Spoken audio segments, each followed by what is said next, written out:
Assalamualaikum warahmatullahi wabarakatuh. Pada kesempatan kali ini saya akan menjelaskan atau berdiskusi terkait dengan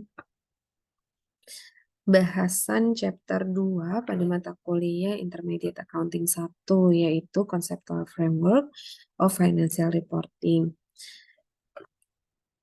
Ya, untuk conceptual framework sendiri ada beberapa tujuan pembelajaran di chapter 2 ini. Yang pertama ada dapat mendeskripsikan kegunaan dari conceptual framework, kemudian mengidentifikasi kualitatif karakteristik, kemudian selain itu di nomor 2, selain mengidentifikasi kualitatif karakteristik, dan juga mengidentifikasi terkait dengan elemen-elemen dasar financial statements. Kemudian di nomor 3 itu adalah terkait dapat mereview asumsi dasar akuntansi, dan kemudian yang keempat itu menjelaskan aplikasi atau implementasi daripada basic principle. Nah, mungkin untuk video kali ini ada beberapa learning objective saja yang akan saya jelaskan.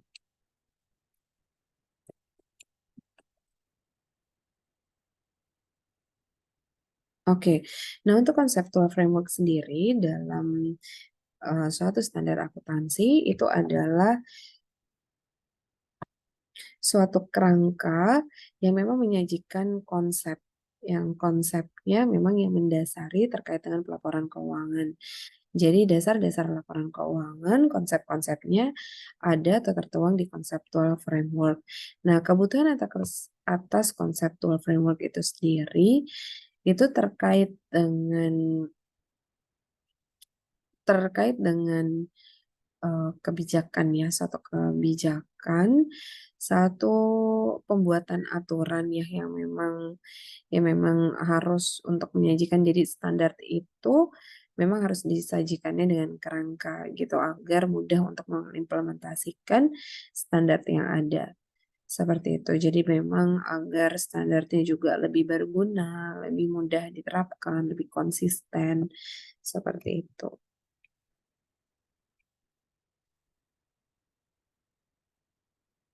Oke, nah untuk konsep law framework sendiri, ini perkembangannya di dalam conceptual framework terdapat beberapa bagian terkait dengan tujuan, kemudian reporting entity, terus kemudian kualitatif karakteristik dari kegunaan informasi keuangan, terus kemudian ada juga terkait dengan underlying assumption, elemen, recognition, dan juga pengukuran. Kita lanjut dulu. Iya, dan kemudian di frameworknya sendiri ya, ada juga terkait selain tadi ada underlying, elemen, rekognisi, pengukuran, dan ada juga terkait konsep daripada capital dan juga capital maintenance. Oke, terkait dengan overview ya untuk conceptual framework sendiri itu terdiri dari 3 tingkatan atau 3 level. Level pertama terkait dengan tujuan daripada pelaporan keuangan. Kemudian untuk level kedua atau second level itu terkait dengan kualitatif karakteristik dan elemen dalam laporan keuangan. Kemudian untuk level ketiga atau third level terkait dengan recognition, pengakuan, measurements, pengukuran, dan juga disclosure konsep. Jadi konsep rekognisi, measurements, dan juga disclosure. Oke, nah untuk objektif sendiri ya teman-teman kita bisa lihat di gambar ini untuk ilustrasi 2.7. Untuk yang berwarna biru di bawah sini itu terkait dengan objektif. Objektif daripada pelaporan keuangan atau financial reporting itu pastinya adalah untuk memberikan informasi. Informasinya ke siapa? Ke pengguna dari laporan keuangan itu. Tentang apa? Tentang tentang kondisi keuangan ya, tentang kondisi keuangan atau tentang pelaporan entitas yang memang berguna untuk investor, untuk calon investor, untuk lenders, untuk creditors ya teman-teman. Terus kemudian untuk penyedia modal. Seperti itu. Nah, kemudian itu yang di first level. Jadi lebih kepada mengapa atau alasan daripada akuntansi itu sendiri. Kemudian untuk yang second level merupakan level tengah, yaitu level yang menjadi perantara ya antara tujuan dan juga bagaimana mengimplementasikan daripada akuntansi itu sendiri. Jadi diperlukan second level berupa kualitatif karakteristik, berupa elemen seperti itu. Nah, kemudian untuk second level itu sendiri terdiri dari kualitatif karakteristik yang terdiri dari fundamental qualities dan enhancing qualities. Kalau fundamental qualities ini adalah kualitas informasi yang memang fundamental, yang memang dasar. Dan juga untuk enhancing qualities ini adalah kualitas informasi yang sifatnya lebih ya mengangkat ya, peningkat, lebih meningkatkan kualitas. Kemudian untuk elemen dari laporan keuangan sendiri itu ada aset, liabilitas, kemudian ekuitas, income, dan juga expense. Untuk level ketiga itu lebih kepada kerangka ini menerangkan bahwa bagaimana cara mengimplementasikan akuntansi itu sendiri ya teman-teman. Nah, untuk mengimplementasikan akuntansi itu sendiri, yang pertama dibutuhkan adalah asumsi. Asumsinya terkait dengan economic entity, kemudian ada going concern, keberlangsungan, ada monetary unit, ada periodicity, ada accruals. Dan juga untuk mengimplementasikan dibutuhkan prinsip seperti prinsip pengukuran, prinsip revenue recognition, prinsip expense recognition, dan juga prinsip full disclosure dan constraint daripada how to implement ini adalah cost, biaya. Oke, kita lanjut kepada pembahasan selanjutnya ke basic objective atau first level ya. Nah, ini basic objektifnya adalah untuk pelaporan akuntansi itu sendiri memang untuk menyediakan informasi yang berguna bagi eh, pemangku kepentingan ya teman-teman. Seperti itu.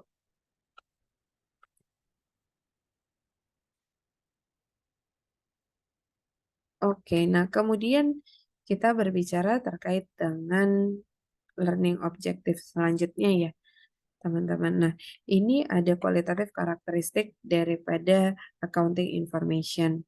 Oke, di mana kualitatif karakteristik yaitu adalah informasi akuntansi ini pastinya menjadi pembeda ya teman-teman. Jadi intinya adalah menjadi lebih berguna.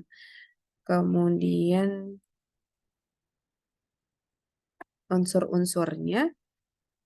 Oke, nah untuk hierarki atau tahapan daripada uh, counting qualities ini ada di ilustrasi 2.2. Oke, nah untuk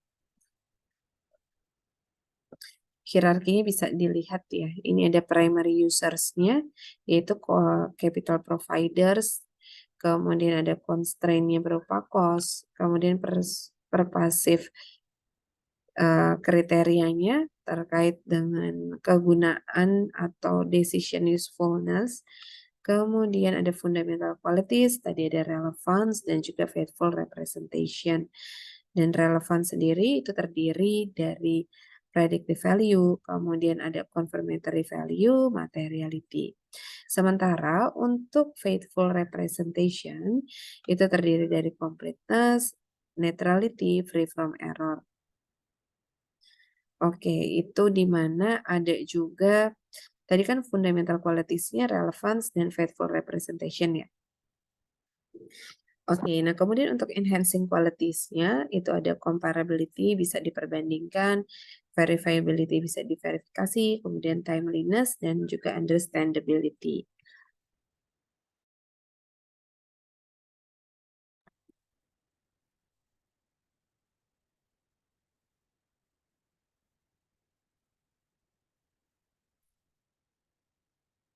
Oke, selanjutnya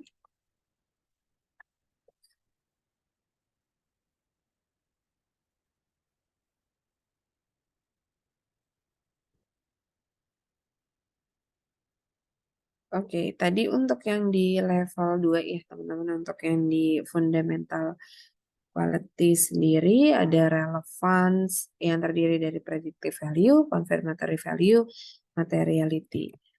Nah, berarti kita bahas yang relevance terlebih dahulu ya, sebagai salah satu unsur daripada kualitas yang fundamental, kualitas yang dasar. Nah, informasi dikatakan relevance kalau informasi itu mengandung beberapa kriteria seperti itu atau beberapa kualitas seperti informasi itu bisa untuk memprediksi ya, memprediksi atau unsurnya adalah predictive value, di mana informasi laporan keuangan sendiri nantinya bisa untuk memprediksi kondisi keuangan perusahaan. Ada satu akun, saldo suatu akun itu bisa dijadikan untuk memprediksi saldo akun lainnya ataupun saldo akun tersebut di periode mendatang. Kemudian itu yang predictive value ya, jadi memiliki value sebagai satu input untuk memprediksi. Seperti itu. Kalau yang selanjutnya itu ada confirmatory value. Nah, untuk kalau confirmatory value adalah suatu informasi dikatakan relevan ketika informasi itu membantu pengguna untuk mengkonfirm sesuatu atau membenarkan ekspektasi yang memang sudah dibuat sebelumnya. Gitu. Kalau predictive value memang memprediksi, kalau mengkonfirm artinya adalah hasil akhirnya atau saldo akhirnya gitu ya teman-teman dari informasi keuangan itu bisa mengkonfirm yang target atau yang suatu prediksi. Oke, nah kemudian fundamental qualities juga terdiri dari unsur materialitas. Nah, materialitas ini adalah satu ukuran ya atau satu batas di mana kalau informasi dikatakan material itu adalah informasi yang atau seperti ini. Kalau misalkan ada suatu informasi yang material itu ternyata hilang ya, ternyata hilang dari laporan keuangan, maka itu dapat mengganggu atau mengubah keputusan dari pengguna. Seperti itu. Itu yang disebut juga dengan materialitas. Oke, itu tadi adalah relevance yang merupakan fundamental quality. Sekarang untuk second level, kita ada di fundamental qualities yang poin B, yaitu faithful representation. Faithful representation adalah informasi yang terkandung dalam laporan keuangan, dalam informasi keuangan, itu memang disajikan secara jujur. Nah, untuk dapat menghasilkan kualitas faithful representation tentunya memiliki ingredients atau memiliki berbagai unsur ya, seperti completeness, neutrality, dan free from error. Oke. Nah, untuk faithful representation, kalau di slide-nya tadi sama seperti yang saya sudah jelaskan, jadi memang angka-angka yang ada di informasi akuntansi, informasi keuangan, dan deskripsi yang ada itu memang sesuai gitu, memang yang sesuai dengan keterjadiannya, memang betul-betul terjadi. Nah, kemudian ingredients-nya adalah completeness. Nah, untuk completeness sendiri itu artinya adalah seluruh informasi dalam laporan keuangan memang sudah secara lengkap dilaporkan atau disajikan. Seperti itu. Nah, kalau misalkan neutrality, jadi satu perusahaan itu ya teman-teman, satu perusahaan atau entitas pelapor memang melaporkan informasinya secara netral. Artinya entitas tidak memilih mana sih yang kiranya memiliki citra bagus, maka itu akan dilaporkan.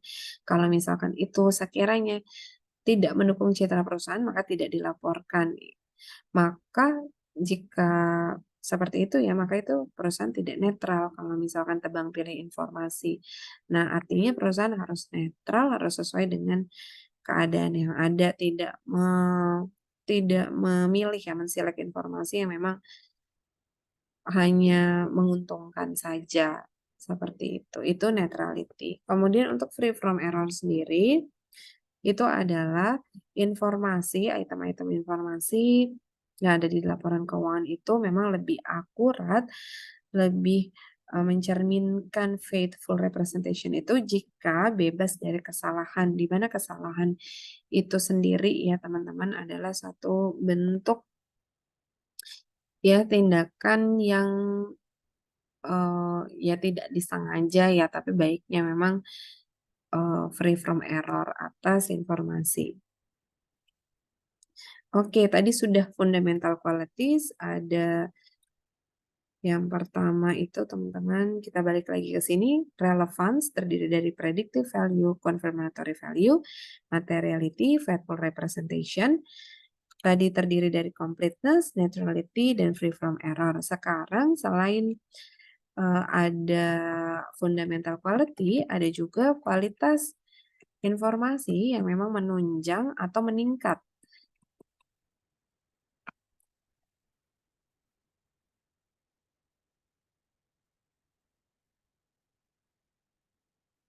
Oke, seperti ini ya teman-teman, ada comparability. Comparability adalah informasi itu akan lebih eh, kualitasnya ya, lebih meningkat jika memang informasi yang ada dalam perusahaan itu bisa di-compare. Tentunya dengan di-compare ya perlu konsistensi ya dalam melaporkan informasi itu.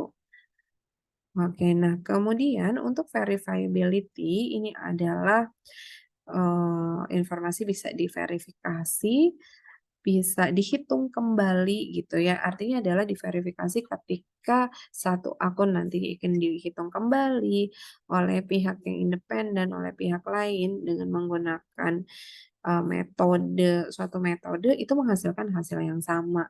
Itu yang bisa diverifikasi. Terus kemudian untuk timeliness. Kalau untuk timeliness sendiri itu adalah tentunya eh, laporan keuangan itu kan memang dibatasi untuk satu periode ya teman-teman, untuk satu periode. Terus kemudian untuk dilaporkan juga. Nah, nantinya timeliness itu artinya adalah informasi informasi itu tersedia ya, tersedia untuk mengambil keputusannya tuh secara tepat waktu. Artinya adalah agar pengambil keputusannya itu lebih lebih mendapatkan informasi yang termutakhir aja sih. Lebih seperti itu ya arti timeliness. Kemudian understandability. Nah, understandability itu adalah di sini informasi yang ada di laporan keuangan itu tentunya harus bisa dipahami dengan bahasa yang baik, dengan penyajian yang baik. Seperti misalkan kalau investor yang memang dari investor asing, memang laporan keuangan disajikan dengan dua bahasa. Contohnya seperti itu. Jadi ya bisa dipahami ya oleh pengguna. Oke, tadi fundamental quality sudah terdiri dari relevance dan faithful representation, kemudian ada juga enhancing quality. Nah, kemudian agar tujuannya ini sampai ya sampai ke pengguna bisa diimplementasikan juga. Tentunya di laporan keuangan ini sendiri perlu unsur-unsur atau elemen-elemen seperti aset, liabilitas, equity, income, dan juga expense. Di mana aset itu memang apa ya sumber daya ya teman-teman, sumber daya segala sesuatu yang dikendalikan, yang dikontrol oleh suatu entitas. Kemudian kalau liabilitas ini adalah kewajiban dari satu entitas yang nantinya tentunya dari kewajiban ini akan diselesaikan dalam bentuk kas ataupun mungkin non kas. Nah, kemudian ekuitas. Ekuitas adalah aset residu ya, teman-teman. Nilai residu, residual interest dari aset yang memang setelah hasil dari aset itu didistribusikan ke liabilities, kemudian hasil aset itu akan dialokasikan ke pemegang ekuitas. Kemudian income ini adalah penghasilan, di mana penghasilan ini adalah kenaikan dari economic benefit selama periode akuntansi. teman-teman. Nah, bisa dibarengi dengan penambahan aset, pengurangan liabilitas, seperti itu. Nah, kemudian kalau expense itu sendiri adalah satu manfaat yang memang sudah dirasakan oleh entitas atau adanya penurunan daripada economic benefit selama during the accounting period yang terjadi atau dalam bentuk outflow seperti depletion aset, kemudian ada juga keterjadian liabilitas, penurunan ekuitas, seperti itu ya. Oke, nah ini mungkin menjadi bahasan terakhir ya pada video ini. Jadi di sini ada exercise 2.4 di mana kita akan mengidentifikasi ya kira-kira kualitatif karakteristik ini berpasangan dengan mana. Jadi poin-poinnya harus dipasangkan. Yang pertama poin A, kualitatif karakteristik itu being displayed when companies in the same industry are using the same accounting principle. Nah, ini lebih kepada comparability. Jadi memang informasi ini disajikan di satu industri yang sama ya dengan menggunakan accounting principle yang sama sehingga informasi yang ada juga bisa di-compare gitu. Jadi satu industri ke industri lain memang relevan meng-compare itu dengan yang industrinya sama. Nah, kemudian kualitas daripada informasi yang mengconfirm user release expectation. Sebetulnya di sini ada kata kuncinya mengconfirm dari ekspektasi sebelumnya, yaitu karakteristiknya confirmatory value. Kemudian imperatif daripada providing comparisons dari satu perusahaan periode ke periode. Kalau mengkomparasi bisa dari satu perusahaan ke perusahaan lain di satu di satu industri, tapi bisa juga mengkomparasi kinerja sendiri, kinerja perusahaan itu, entitas itu dengan kinerja entitas tersebut juga, tapi dengan periode yang berbeda. Itu masih sama karakteristiknya itu comparability. Kemudian ignores the economic consequences of standard rule. Jadi di sini perusahaan tuh membiarkan daripada konsekuensi ekonomi atau membiarkan suatu standar atau satu aturan, berarti perusahaan lebih cenderung tidak netral gitu. Kemudian di sini, jadi suatu informasi itu membutuhkan Heidegger konsensus dalam individual atau dalam suatu pengukuran, artinya bisa diverifikasi. Maksudnya requires high degree of consensus among individual on a given measurements. Jadinya ada satu pihak yang bisa menghitung kembali dan artinya informasi itu bisa diverifikasi. Seperti itu. Nah, kemudian predictive value. Predictive value is an ingredients of this fundamental quality of information. Yaitu adalah masuk ke relevance ya, teman-teman. Nah, kemudian untuk yang 4 kualitatif karakteristik peningkat. Ada timeliness, ada verifiability, understandability, dan juga comparability. Seperti itu. Jadi, for qualitative karakteristik that enhance both relevance and faithful representation. Ada 4. Terus kemudian di sini item yang tidak dilaporkan kemudian akan membuat perubahan dari suatu keputusan. Nah, itu berarti adalah jumlahnya material. Itu terkait dengan konsep atau karakteristik materiality. Jadi an item is not reported because its effect on income would not change a decision. Itu jadi kata kuncinya sih itu ya teman-teman, tidak dilaporkan dan akan mengubah change, ada kata-kata change decision. Oke, nah untuk poin selanjutnya adalah neutrality is a key ingredient of this fundamental quality of enhancing of accounting information. Jadi neutrality adalah menjadi ingredients. Itu masuknya ke faithful representation ya. Tadi faithful representation itu terdiri dari salah satunya adalah netralitas. Kemudian tuh fundamental quality that make accounting information useful for decision making. Jadi fundamental quality terdiri dari relevan sama faithful representation. Kemudian penerbitan daripada interim report itu merupakan salah satu eh, apa namanya bentuk daripada enhancing ingredients yang mana interim reports. Jadi interim reports itu adalah reports yang dikeluarkan di periode interim, periode beberapa bulan. Itu lebih ke timeliness gitu. Artinya adalah daripada perusahaan memberikannya nanti nih 1 tahun sekali di akhir tahun, lebih baik perusahaan kan bisa juga melaporkan secara interim ya, sehingga pengambil keputusan juga bisa segera mengambil keputusan gitu, tidak kehilangan esensi daripada informasi itu sendiri.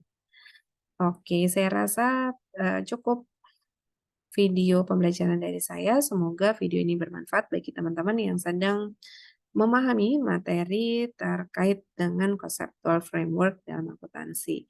Baik, saya akhiri video pembelajaran kali ini. Terima kasih. Assalamualaikum warahmatullahi wabarakatuh.